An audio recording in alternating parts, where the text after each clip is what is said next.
Ever wondered why stupidity never disappears and why it often rises to power?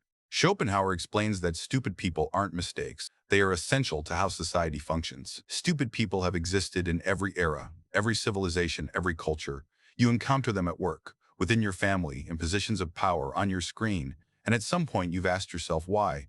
Why does stupidity persist? Why hasn't natural selection eliminated it? Why do intelligent people always seem outnumbered by those who cannot think clearly? Arthur Schopenhauer devoted much of his life to this question, and what he discovered was not that stupid people are accidents of nature. He discovered that stupidity serves a function, not for the stupid individual, but for the systems they inhabit. Stupidity is useful. It is profitable. It is often necessary for maintaining certain social structures. And because it is useful, it is preserved, replicated, and sometimes even rewarded. This is not about mocking anyone. It is about recognizing a pattern that has shaped human civilization for thousands of years. Because once you understand why stupid people exist, your expectations change. You stop being surprised when they rise to power.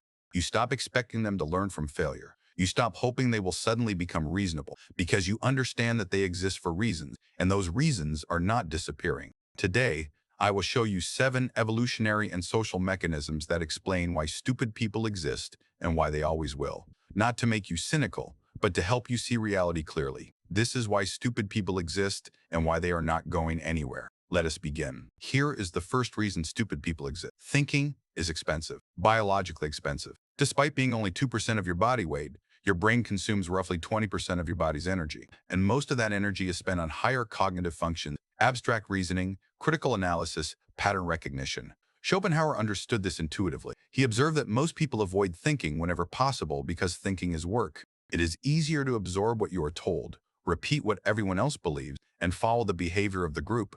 This is not laziness in a moral sense. It is energy conservation in a biological sense. The person who critically evaluates every piece of information burns more energy than the person who simply accepts what they hear. Over evolutionary time, that difference matters. Consider our ancestors. The individual who spent hours analyzing whether to hunt or gather starved while thinking. The one who followed the group survived and reproduced. Natural selection did not favor deep thinkers. It favored energy-efficient followers. And that is exactly what it produced. Socrates recognized this over 2,400 years ago. He spent his life questioning people who claimed to possess knowledge. What he discovered was unsettling. Most people's beliefs were merely repeated opinions they had never examined. He called this false knowledge, the illusion of understanding without true comprehension. A craftsman claimed to understand virtue because he could make shoes. A politician claimed to understand justice because he won elections. A priest claimed to understand the gods because he performed rituals. None of them had interrogated their beliefs. They absorbed cultural narratives and mistook familiarity for truth. Socrates exposed this illusion with simple questions, and their confidence collapsed almost instantly. But society did not thank him for this service. They executed him. Why? Because he forced people to think, and thinking is uncomfortable. The Athenians preferred the comfort of false certainty to the discomfort of genuine inquiry. This pattern has not changed in 24 centuries. People still choose familiar beliefs over examined ones. They still prefer comforting answers to unsettling questions because real thinking requires sustained effort. And most minds, most of the time, optimize for efficiency. Stupidity is the default state. Intelligence is the costly exception. So stupid people exist because stupidity follows the path of least resistance. And evolution, both biological and cultural, always favors the path of least resistance. This is the first reason thinking is energetically expensive and stupidity is cheap. Nature selects for efficiency. That is why stupid people persist. Here is the second reason stupid people exist. Every power structure depends on obedience, and stupidity is the foundation of obedience. Schopenhauer observed that intelligent people question authority. They notice contradictions. They see when rules lack logic or coherence. This makes them difficult to control. Stupid people do not question. They accept what they are told. They follow orders without examining whether those orders are justified. And that makes them ideal subjects for any system built on compliance. Hannah Arendt studied this phenomenon after World War II. She sat in courtrooms listening to Nazi officers testify about their roles in the Holocaust. She expected to encounter monsters, sadists, people who delighted in cruelty. Instead, she encountered something far more disturbing, ordinary people who had stopped thinking. She called it the banality of evil. These were not people who consciously chose evil. They were people who had surrendered their capacity for independent thought. They followed orders, executed procedures, performed their duties, and never once asked themselves, should I be doing this? Arendt realized something terrifying. The greatest crimes in history are not committed by people who think deeply and choose evil. They are committed by people who do not think at all. She wrote, The sad truth is that most evil is done by people who never make up their minds to be good or evil. They simply obey. And obedience requires the absence of thinking, because the moment you think about what you are being asked to do, refusal becomes possible. The moment you examine an order, its injustice becomes visible. The moment you question authority, its illegitimacy can be exposed. So systems that depend on obedience actively select against thinking. They reward compliance, punish questioning, and elevate those who execute orders without reflection. Over time, this creates evolutionary pressure within hierarchical societies. Independent thinkers are filtered out. Thoughtless followers are promoted, protected, and rewarded. Across generations, this produces populations where thoughtlessness becomes normal. Look at modern corporations, governments, institutions. Who rises faster? The person who questions inefficient or immoral policies, or the person who carries them out without asking why? Always the second.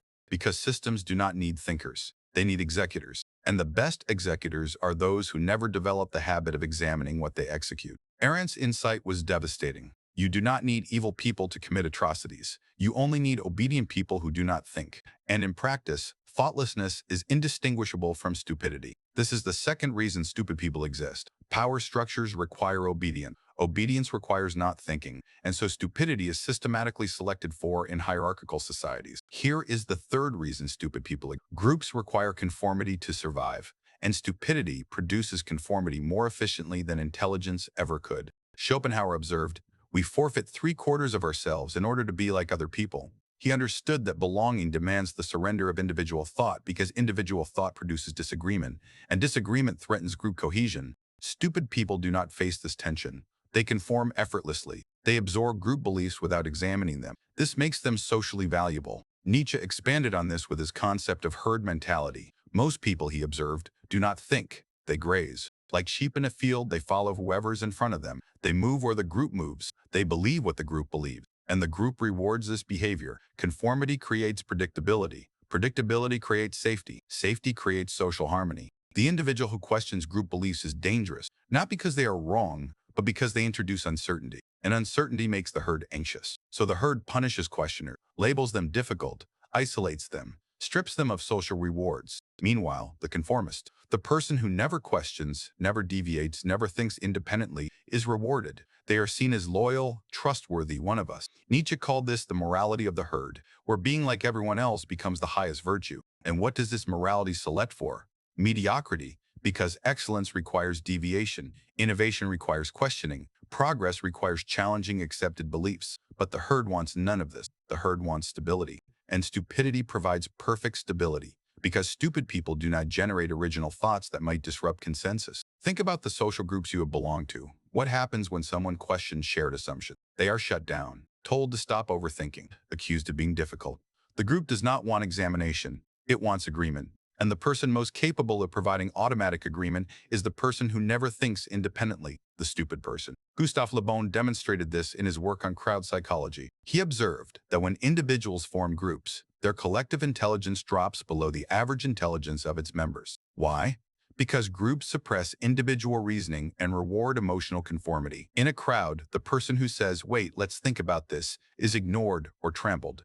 The person who shouts, "Follow me," is elevated. Le Bon observed this pattern in political rallies, religious gatherings, and mob violence. Every time, the same result: individual intelligence dissolves, collective stupidity emerges, and the people who thrive in crowds are those who never thought independently to begin with. They were already operating on herd mentality, perfectly embodying what the crowd wanted. This is why demagogues are often genuinely stupid. Not cunning masterminds, but people who naturally speak the language of the herd, and the herd loves them for it. This is the third reason groups require conformity. Stupidity produces conformity naturally. Social evolution rewards the people who stabilize the group, and that means stupid people often rise. Here is the fourth reason. Intelligent people experience doubt. They second-guess themselves. They recognize their limitations. This produces hesitation, slows decision-making, and generates anxiety. Stupid people experience none of this. They are certain, unwavering, and never paralyzed by overthinking. In many contexts, this is an advantage. Schopenhauer observed that those who act most decisively are often the ones who understand the least, because understanding reveals complexity, and complexity creates doubt. Stupidity, by contrast, sees no complexity and feels no doubt. This produces what Socrates called the confidence illusion. He noticed that those most confident in their knowledge were often the least knowledgeable. The craftsman who mastered one skill thought he understood everything. The politician who won one election thought he understood governance. The priest who memorized rituals thought he understood the divine. Their narrow competence created the illusion of broad understanding, and because they projected confidence, people followed them. Socrates, meanwhile, admitted his ignorance. He questioned everything. He understood the limits of his knowledge. To society, this made him seem weak, indecisive, and unfit to lead. Yet he was right, while the confident fools were wrong. And society ignored the truth for the illusion of certainty. This pattern persists today. Look at who gains leadership, who attracts platforms, who commands attention. Is it the person who admits uncertainty and explains complexity, or the person who projects absolute certainty and offers simple answers? Always the second.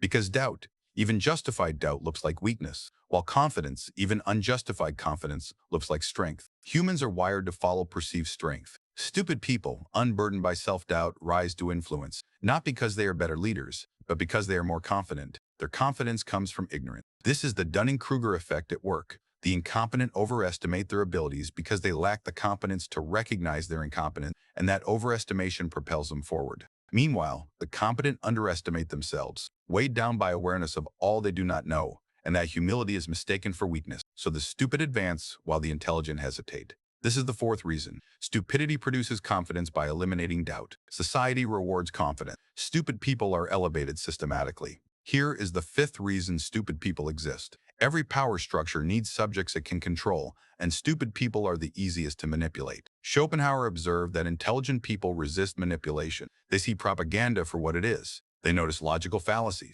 They question emotional appeals. Stupid people do none of this. They accept what they are told. They believe what they see. They react emotionally without analysis. This makes them perfect subjects for manipulation. Manipulators, whether politicians, marketers, or ideologues, have evolutionary incentive to maintain stupidity, not through conspiracy, but through natural selection. A society that keeps its population unthinking is far easier to control than one where everyone thinks critically. Structures that reduce independent thinking survive. Structures that encourage it get disrupted. Gustave Le Bon documented this in his studies of mass movements. He observed that crowds are astonishingly easy to manipulate with simple emotional appeals. You do not need complex arguments, evidence, or logic. You only need a simple enemy to blame, a simple solution to promise, a simple identity to adopt, and the crowd will follow. But this works only on people who do not think. The moment someone analyzes your claims, asks for evidence, examines your logic, they resist manipulation. From the manipulator's perspective, thinking is the enemy. Stupidity is the ally. This is why authoritarian regimes attack education, why demagogues mock intellectuals, why propaganda demonizes critical thinking. Not because they fear smart individuals personally, but because they fear populations that think. Thinking populations are ungovernable. They question authority. They demand evidence. They resist simple narratives. Stupid populations are perfectly governable. They obey authority. They accept assertions. They embrace simplistic stories. Arendt saw this clearly in totalitarian systems. She observed that the most effective propaganda was not complex lies. It was simple lies, repeated endlessly until people stopped questioning them. And the people most susceptible were not unintelligent in the IQ sense. They were thoughtless. They had surrendered the capacity for critical examination. They no longer asked, "Is this true? Is this logical? Is this justified?" They simply absorbed and believed. Arendt realized something crucial. Thoughtlessness is more dangerous than malice. Malicious people can be opposed. Thoughtless people can be used. Systems that require compliant populations have an evolutionary incentive to produce thoughtlessness through education that emphasizes memorization over analysis, through media that prioritizes emotion over information, through cultures that reward conformity over questioning generation after generation. And it works. These systems produce exactly what they are designed to produce, populations that do not think. This is the fifth reason. Stupid people are easier to manipulate. Systems that manipulate populations have a vested interest in maintaining stupidity, and so stupidity persists through systemic selection. Here is the sixth reason. In many social contexts, intelligence is actively punished, while stupidity is rewarded. This is not universal, but it is common enough to create evolutionary pressure. Schopenhauer observed this across academia, politics, and social life. The person who speaks uncomfortable truths is punished socially. The person who repeats comforting lies is rewarded. Independent thinkers are labeled difficult. Conformists are labeled team players. Over time, this produces selection pressure. Intelligent people either learn to hide their ability or are filtered out of social. Nietzsche saw this too, calling it the triumph of mediocrity. Exceptional individuals threaten the average, not through malice, but simply by existing. Their presence highlights the inadequacy of the average, and the average responds by suppressing intelligence. Because average people vastly outnumber the exceptional, they dominate. They enforce social norms that punish deviation, mock effort, and celebrate keeping it simple. These norms are not designed consciously to suppress intelligence, but that is their effect. Intelligence naturally deviates. It questions. It complicates. And all of this gets punished by systems optimized for mediocrity. Look at school. The student who questions the curriculum is punished for disruption. The student who memorizes and regurgitates is rewarded with grades. The student who thinks differently is labeled a problem. The student who conforms is labeled successful. This pattern continues in workplaces. The employee who identifies systemic issues is labeled negative. The employee who follows orders unquestioningly is promoted. The one who proposes innovation is told to stay in their lane. The one who maintains the status quo is celebrated as valuable. In social contexts, the person who challenges group assumptions is excluded. The person who reinforces them is praised. The person who speaks uncomfortable truths is called pretentious. The one who tells comfortable lies is called wise. Nietzsche's insight was brutal but simple. Society protects mediocrity from excellence, not through conspiracy, but through the self-protective behavior of average people, who vastly outnumber exceptional ones. Social rewards shape behavior. Behavior shapes replication. Over time, this produces evolutionary pressure. Being stupid or performing stupidity is often more socially advantageous than being intelligent. People either become stupid or learn to act stupid. And actual stupidity persists because it is the path of least social resistance. This is the sixth reason. Intelligence is often socially punished. Stupidity, socially rewarded. Evolutionary pressures favor stupidity over intelligence. Here is the final and perhaps most brutal reason. Stupid people have more children than intelligent people. This is not a judgment. It is a documented demographic fact, and it produces evolutionary pressure that ensures stupidity persists. Schopenhauer observed that intelligent people overthink reproduction. They ask, can I afford children? Will they have opportunities? Am I emotionally ready? What kind of world am I bring them into? This deliberation often delays or prevents reproduction. Stupid people do not overthink. They reproduce impulsively, without planning, without considering consequences. Individually, these decisions may be poorly considered, but in aggregate, the effect is clear. More children. The mathematical reality is unavoidable. If stupid people reproduce more, and if stupidity has any genetic component, then stupidity increases in the population over time. But it is not just genetic. It is cultural. Children inherit thinking patterns from their environment. If that environment does not value thought, children do not develop thinking skills. They learn to conform instead of question, to repeat instead of analyze, to follow instead of examine. Stupidity reproduces both genetically and culturally, while intelligence does neither as effectively. Nietzsche foresaw this. He recognized that modernity was creating conditions in which the herd would outnumber and eventually dominate the exceptional, not through superiority, but through sheer reproduction. The herd does not need to be better. It only needs to be more numerous. And it is. Le Bon's studies of crowd behavior reveal why this matters. In any population, the intelligent minority cannot govern the stupid majority through reason, because the majority does not respond to reason. They respond to emotion, simplicity, and conformity. As the proportion of stupid people grows, societies become more manipulable, more resistant to complexity, more hostile to independent thought. A feedback loop emerges. Stupidity increases. Society becomes more anti-intellectual. Suddenly intelligence is punished. Suddenly fewer intelligent people reproduce. Stupidity increases further. We are watching this cycle accelerate. Education systems reward memorization over thinking. Media reward simplicity over depth. Social systems reward conformity over independence. All these reduce the competitive advantage of intelligence and amplify the advantage of stupidity. Demography ensures the trend continues. This is not inevitable doom. It is clear-eyed observation. Unless something actively selects for intelligence, stupidity will dominate through sheer reproductive and cultural advantage. This is the seventh reason. Stupid people reproduce faster than intelligent people, both genetically and culturally. Stupidity persists, and it has the potential to increase over time. Here is what Schopenhauer understood about why stupid people exist. It is not an accident. It is not divine punishment. It is not a temporary condition. Stupidity exists because it serves functions. Reason 1, it is energetically cheaper than intelligence. Nature selects for efficiency. Reason 2, it enables obedience. Power structures require compliant subject. Reason 3, it creates social cohesion. Groups reward conformity over independent thought. Reason 4, it eliminates self-doubt. Society rewards confidence, and stupidity produces confidence. Reason 5, it is easier to manipulate. Systems that control populations select for stupidity. Reason 6, intelligence is punished. Stupidity is rewarded. Evolutionary pressures favor stupidity. Reason 7, Stupidity reproduces faster, both genetically and culturally. These mechanisms have operated throughout history. They operate today.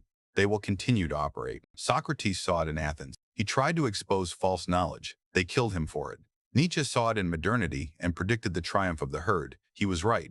Le Bon saw it in crowds and documented how groups become stupider than individuals. We ignored his warnings. Arendt saw it in totalitarianism and showed how thoughtlessness enables atrocity. We still do not teach our insights, and Schopenhauer saw it in human nature itself. He recognized that stupidity is not a bug. It is a feature of biological evolution, of social evolution, of systems that prioritize compliance over thought. So what do you do with this knowledge? You stop expecting stupidity to disappear. It will not. It cannot. It serves too many functions. You stop hoping stupid people will suddenly become reasonable. They are not designed to be reasonable. They are designed to conform, obey, and reproduce. You stop being surprised when stupid people rise to power. The system selects for them. Instead, you recognize stupidity as a structural feature of reality, not a temporary problem. Protect your own capacity for thought in a world that punishes thinking. Build selective relationships with the rare people capable of independent thought.